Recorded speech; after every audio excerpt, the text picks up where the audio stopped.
Oi pessoal, tudo bom? Vamos começar nosso chá de hoje. Por isso a nossa técnica está nos conectando em todas as redes. Hoje nós vamos falar sobre hiperidrose no nosso chá com podologia de hoje. Então deixa eu me apresentar para vocês. Para quem não me conhece, meu nome é Janete Azevedo, eu sou podóloga e fisioterapeuta. E sou sócia e proprietária da clínica de podologia SPES. Aqui na SPES nós tratamos várias patologias superficiais dos pés e entre essas patologias nós tratamos também a hiperidrose. E hoje nós vamos falar especificamente dela e nós vamos também trazer, claro, mais para a questão dos pés, tá? Mas ela pode acontecer em qualquer área do nosso corpo. Então, o que é exatamente a hiperidrose? É um estado no qual o corpo produz um volume maior de suor, desproporcional. Ele é exacerbado, ele é uma necessidade fisiológica. O suor, a transpiração, ela é uma necessidade fisiológica para que a gente regule a temperatura do nosso corpo. A hiperidrose é um excesso desse suor, tá? É um suor exacerbado. Normalmente ele é uma condição primária, tá? A gente transpira quando tá calor, nós moramos num país tropical. A gente que está aqui no Sudeste não transpira tanto, não transpirava, né? Porque agora tá quente o Brasil todo, né? Mas, por exemplo, pessoas do Norte, Mato Grosso, Amazônia, Pará, a gente transpira mais. Mas a hiperidrose é um excesso dessa transpiração, né? Então, quando a gente transpira em excesso, não é só, vamos dizer, feio, ou não é só, cria-se uma imagem de que a pessoa não está se cuidando, que está transpirando, aparece aquela mancha na roupa, né? Essas são as partes que aparecem. Mas também, quando a gente soa, quando a gente tem hiperidrose, pode ter na região da genitália, da virilha, então também fica sempre molhado, sempre com odor forte. Então é uma patologia muito difícil, muito ruim, né? Como toda doença não é bom, mas a hiperidrose ela tem essa característica, tá? E o que é o suor? O suor é composto de 90% de água e pequenas quantidades de sais minerais, 1% de sal mineral, basicamente cloreto de sódio e ureia. Outras substâncias presentes no sangue podem estar presentes no suor, tais como o cálcio, o magnésio, o potássio, o zinco e ferro. Então, estas costumam estar em concentração reduzida. Então, quando eu transpiro, eu perco também esses minerais que eu acabei de citar. Vou repetir para vocês. O cálcio, o magnésio, o potássio, o zinco e o ferro.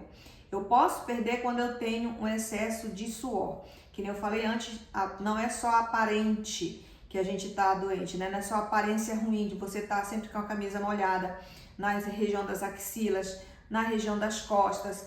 A gente também transpira na região do couro cabeludo, né? Então, quando esse suor é muito intenso, faz mal também para o nosso organismo, porque nós vamos perdendo esses minerais. Esse suor, ele é produzido pelas glândulas sudoríparas, que são glândulas que se localizam nas camadas mais internas da pele, da derme, comunicando-se com uma camada mais superficial, a epiderme, e através dos microductos que se desembocam nos poros, tá? Nos poros, a gente acaba transpirando.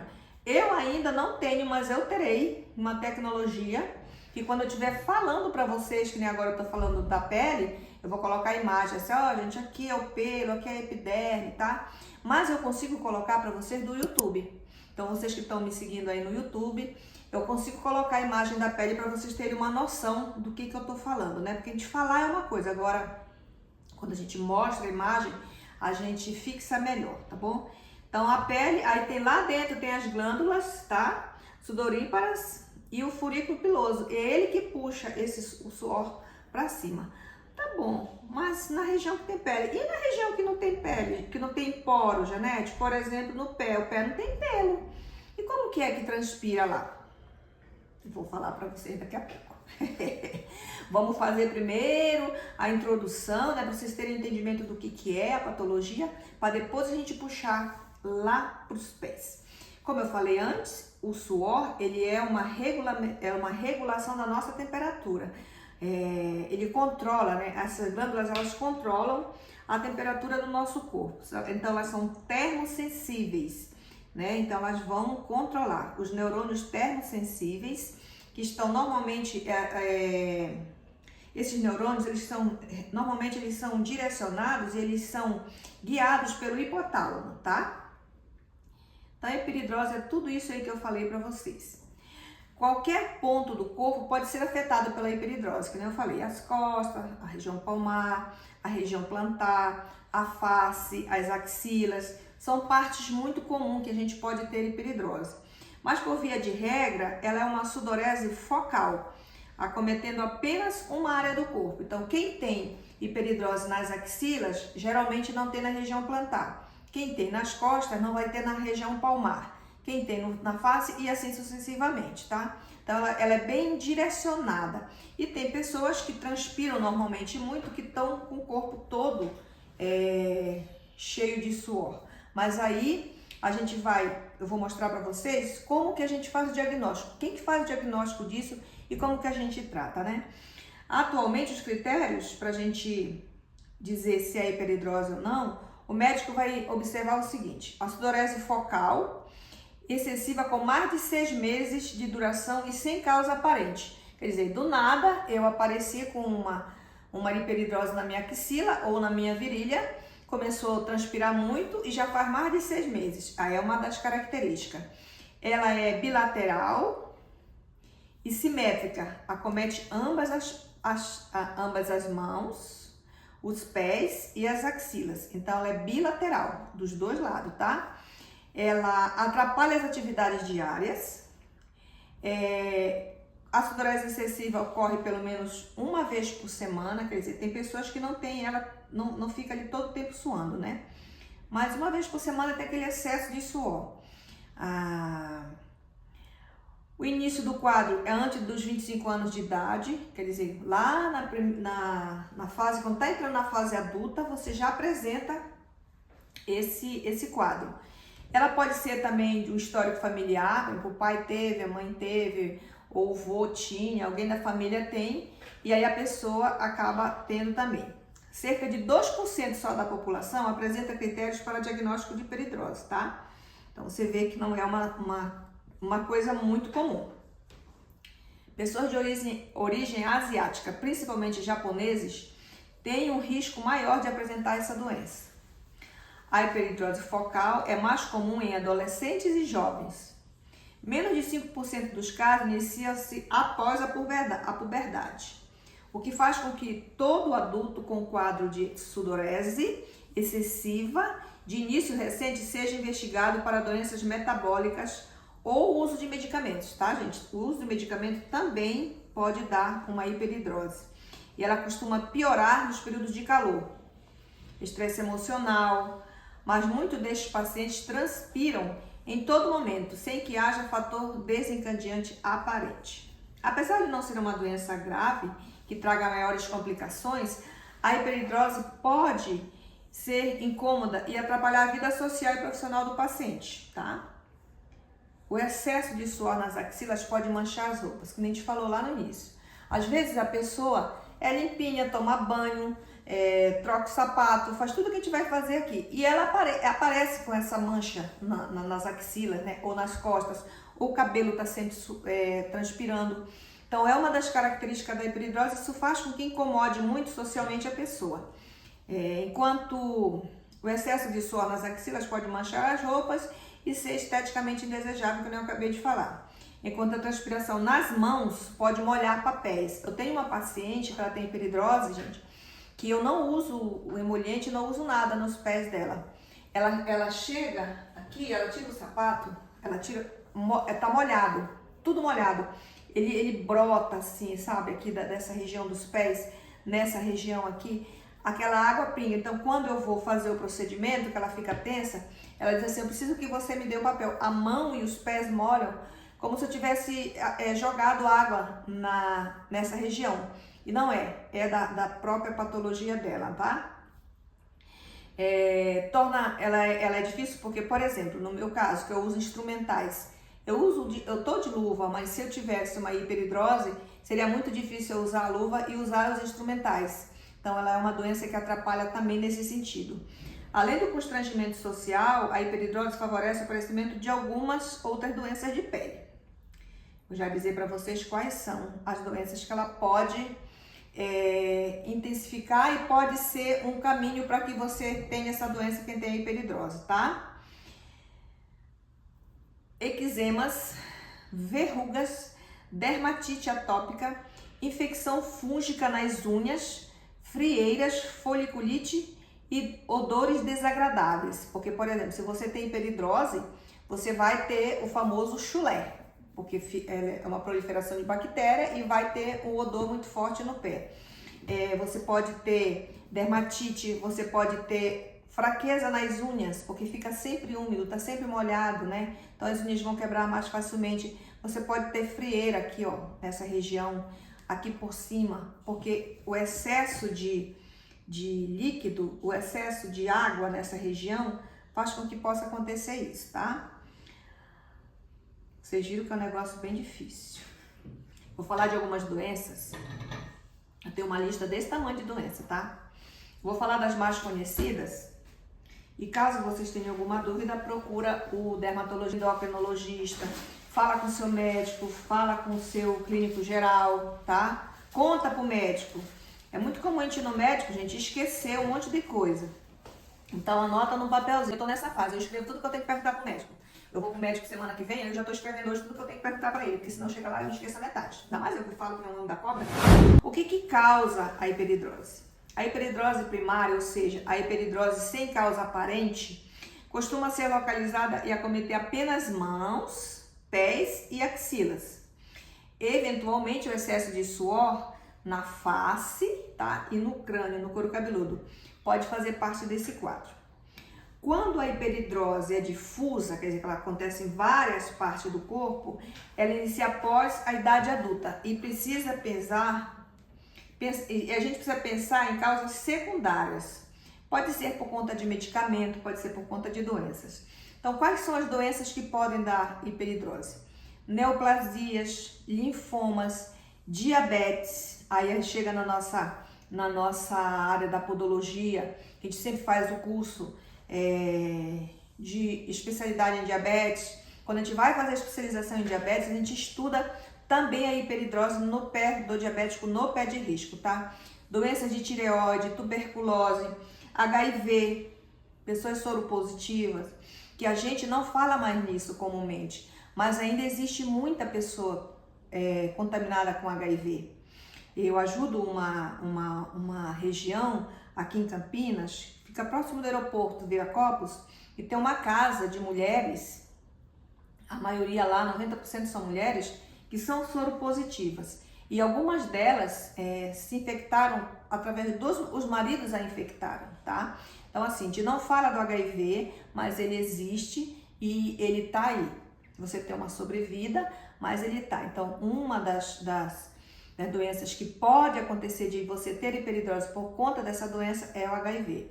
Outras infecções, doenças febris, a criança está com febre, aí vai ficar toda transpirando, com o couro cabeludo principalmente molhado, tá?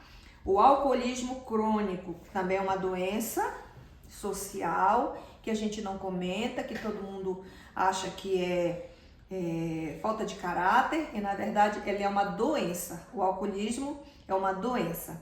A gota, nós mulheres, a menopausa, né, gente? A menopausa a gente tem os fogachos, os calorões. Então, uma das coisas que pode acontecer de ter hiperidrose é a menopausa.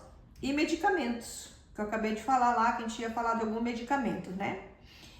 Entre esses medicamentos estão os mais comuns, são o propanolol, os antidepressivos, insulina, que nem no caso eu falei do diabetes, hipoglicemiantes orais, pessoas que tomam remédio para hipoglicemia via oral, também pode ter hiperidrose.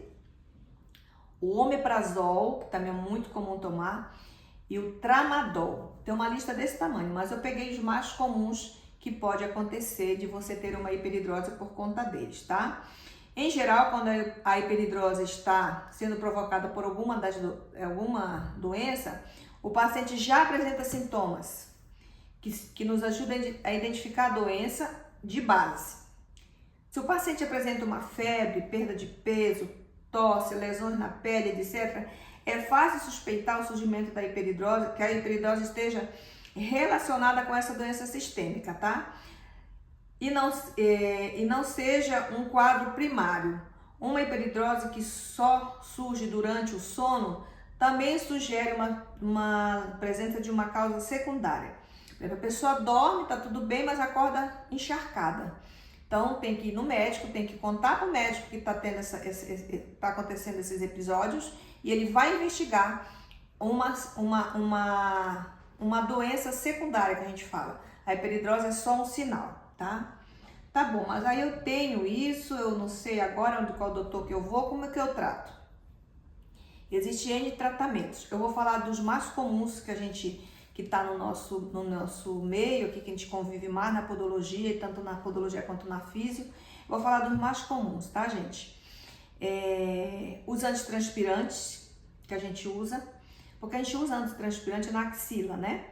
Os desodorantes hoje todos são antitranspirantes, a maioria, né? São comercializados em farmácias, normalmente apresentam-se também em roll-on, que não quer que espirrar em aerosol.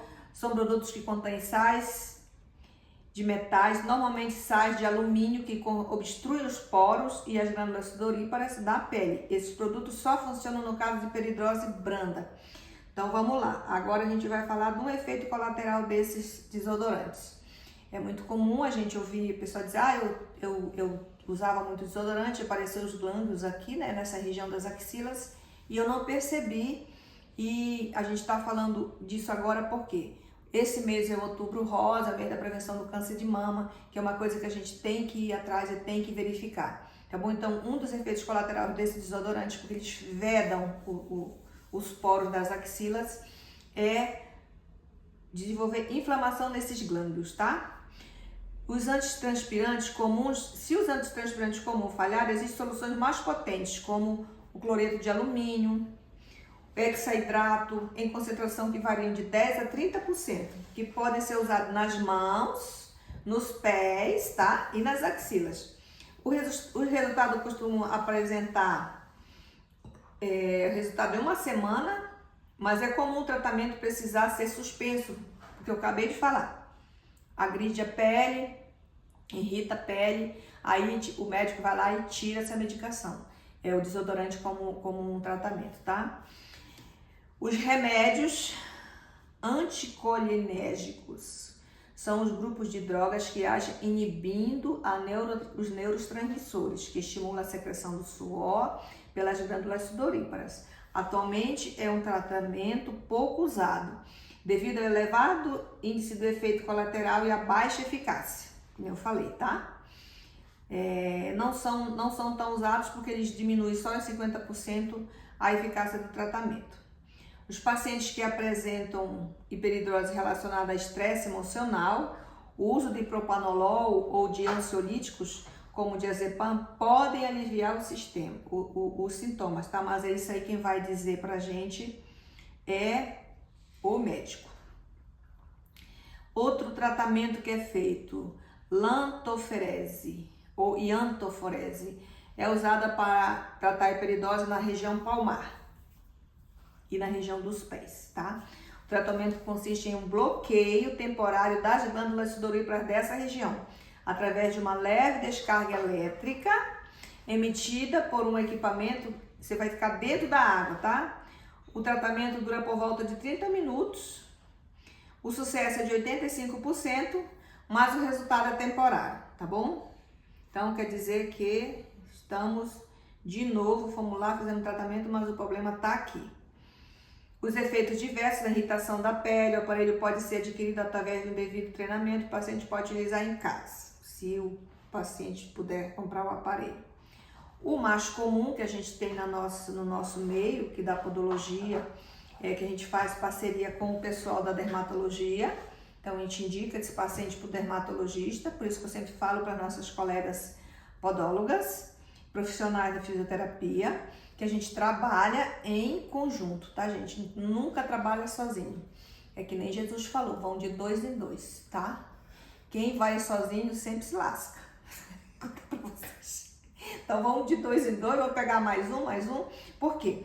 Quando eu tenho um paciente que tem essa patologia, qual que é o meu intuito?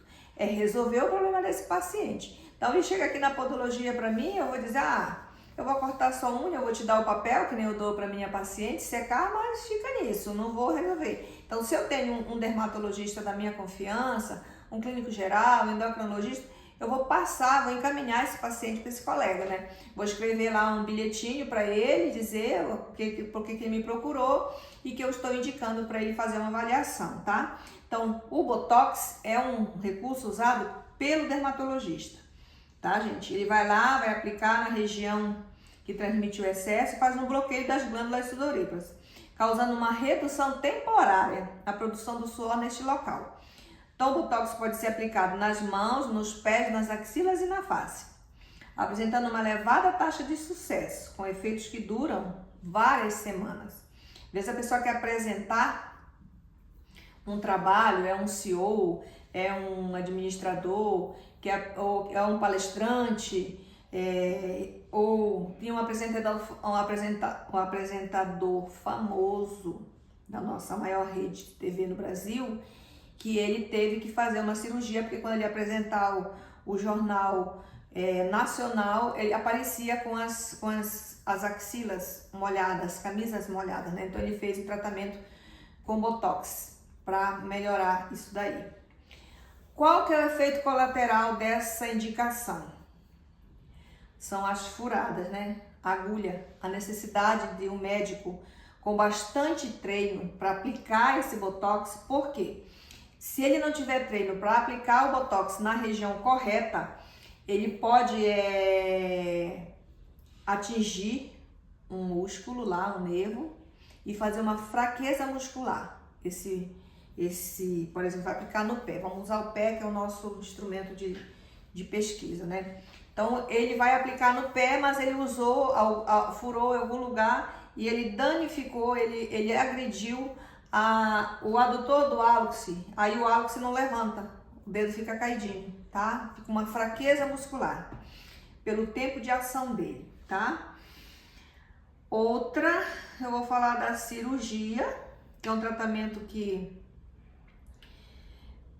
vamos lá ser o último tratamento, né? Já fiz tudo, já fiz Botox, já fiz o choquinho, já fiz bloqueio, já usei desodorante, já fiz não sei o que, mas não melhora. Então vamos lá para a cirurgia, tá bom? As cirurgias são usadas no tratamento, uma delas é a curetagem ou a lipoaspiração das axilas. Porque quando o médico vai fazer a lipoaspiração das axilas, ele vai retirar as glândulas sudoríparas, tá? Então você não vai mais transpirar nessa região. Que eu acredito que foi isso que o apresentador fez, viu? Porque eu vi ele um dia desses e ele não tem mais a camisa molhada nessa região. Então, quando o médico faz essa lipo, ele retira essa glândula. Aí você não vai mais ter essa transpiração nessa região. A outra opção é a cipatectomia torácica endoscópia. É uma cirurgia maior que envolve uma remoção dos nervos da medula espinhal a nível de tórax, responsável pela inervação das glândulas sudoríparas das axilas, mão e face. Mas aí você precisa ter uma anestesia geral, é muito difícil essa daqui, tá? É por isso que é a última das opções para você fazer, para você tratar. Tá bom. Trato, vou lá, faço Botox, me diminui, mas vocês entenderam que ela tem tratamento, ela não tem cura, tá? O que eu posso fazer então para eu ter uma qualidade de vida, né? Primeiro eu tenho que escolher bem o meu sapato, tá? Eu, por exemplo, eu saio de casa de manhã, eu venho andando trabalhar. Eu uso a distância que eu tenho da minha casa ao meu trabalho, eu venho andando. Eu uso um sapato. Eu ando de tênis, porque eu ando na rua. Eu ando de mochila, ando de tênis. Chego no meu trabalho, eu troco de sapato. Então, quem tem hiperidrose na região plantar, precisa trocar de sapato. Precisa trocar de meia, tá? Tem que saber escolher o sapato, não deve usar sapato de plástico. Sabe aquela famosa melicinha? Quando você tira o sapato do pé, parece que tem um morto lá dentro do sapato.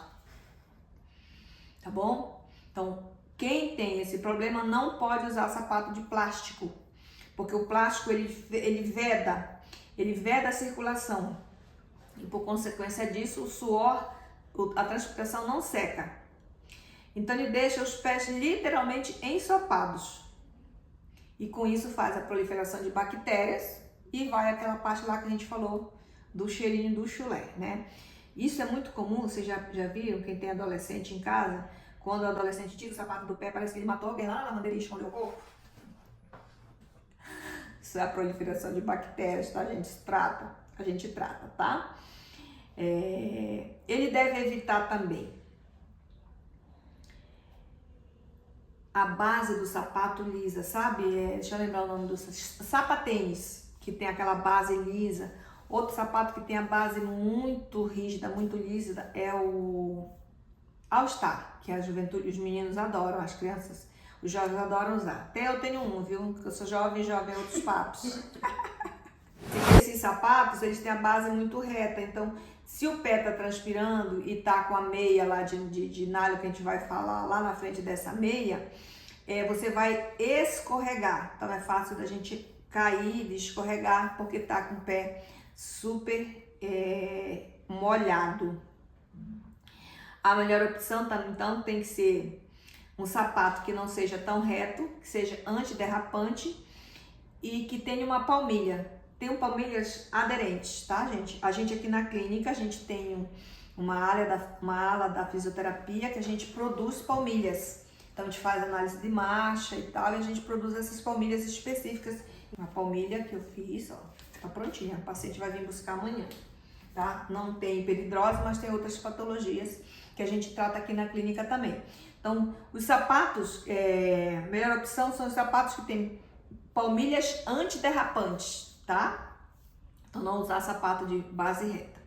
Evitar usar o mesmo sapato durante a semana inteira, que nem eu falei lá no início. Troca de sapato. Hoje eu usei, amanhã eu uso outro, tá? Porque quanto mais eu vou trocando, menos a proliferação de bactéria fica no meu pé e fica aqui entre meus dedos, tá? Então, alternar os sapatos, fazer um rodízio durante a semana, evitar as meias de nylon, usar meias de algodão. Não dá tempo de eu trocar o sapato, porque eu saio de manhã, já venho com o sapato e volto para casa com o mesmo sapato. Então, você vai pegar, vai trazer umas 2 opções de meia e durante o período que você passar no trabalho, você vai lá no banheiro e troca a meia, tá? Não consegue usar, pode usar um desodorante de pés.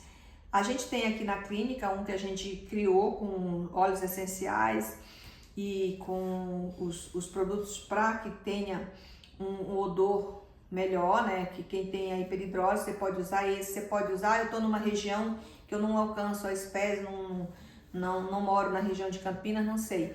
Vai na farmácia, tem empresas específicas que só fazem isso. Cria um desodorante para os pés, talco para os pés, usa nessa região aqui, ó. Porque os nossos pés, gente, eles transpiram 10 vezes mais que as nossas axilas. E a gente não usa desodorante aqui. Porque o desodorante, a ação dele não é só para tirar o odor do suor. Ele também é para tratar. O nosso desodorante aqui da clínica, ele também trata e hidrata, tá? Mas vamos dizer que você tá lá na região que não consegue comprar um desodorante da espécie, você pode ir na farmácia, comprar, passar nessa região aqui, ó, espirrar aqui em cima, troca de meia. Deu hora de almoço, vou lá no banheiro, ou vou no banheiro, troco de meia. Para quê? Para que se eu não posso trocar o sapato, para proliferação de bactérias não evoluir, para que eu não tenha chulé e para que eu não crie aquelas doenças que eu falei lá em cima, tá? As eczemas, a frieira, o odor, né? Então, a gente tem que se cuidar, tá bom? E procura um podólogo, né? Procurar um podólogo, procurar um dermato pra gente cuidar de si mesmo, né? Cuidar da gente, porque só quem cuida da gente é a gente, viu? Falei essa semana com o meu paciente que ele tava com um probleminha aqui, ó, com uma pele morta aqui entre os dedos, porque a toalha não entra aqui, né? E aí eu ensinei pra ele usar o papel, né? Pegar o papel depois do banho, se não tiver uma toalhinha assim, secar bem sequinho aqui, ó, entre os dedos, tá? Ó, que aí tira a pele morta e passa o desodorante, tá? Ele até perguntou pra mim se tinha que ser com toda essa calma. Eu falei, tem, porque você tá cuidando de você, né? A gente faz tudo com pressa, ó. Quando eu faço assim, eu consigo secar entre os dedos, tá? Consigo secar aqui. Uma das opções que ele falou pra mim, que indicaram pra ele, é usar o secador. Porém, o secador, se você não usar o ar gelado, o ar frio, ele aumenta a proliferação de bactérias aqui, tá? Então, vamos nos cuidar, tá bom? Espero que vocês tenham gostado da nossa dica de hoje, do nosso assunto de hoje. Vocês podem deixar comentários no YouTube, vocês podem deixar perguntas, a gente sempre fala para vocês. Se você gostou, manda esse vídeo para alguém. A gente deixa essa live salva no Instagram, deixa ela salva no YouTube. Tá? Vocês podem deixar comentários, podem dizer o que vocês querem. Eu creio que o assunto da próxima semana é uma sugestão de uma paciente que mandou pra gente, tá bom? Então, boa quinta-feira para vocês. Assim, não menos importante, o pessoal do YouTube, tá bom? Siga a gente, dá um like e envie esse vídeo para alguém que precisa desses cuidados. Tchau, tchau!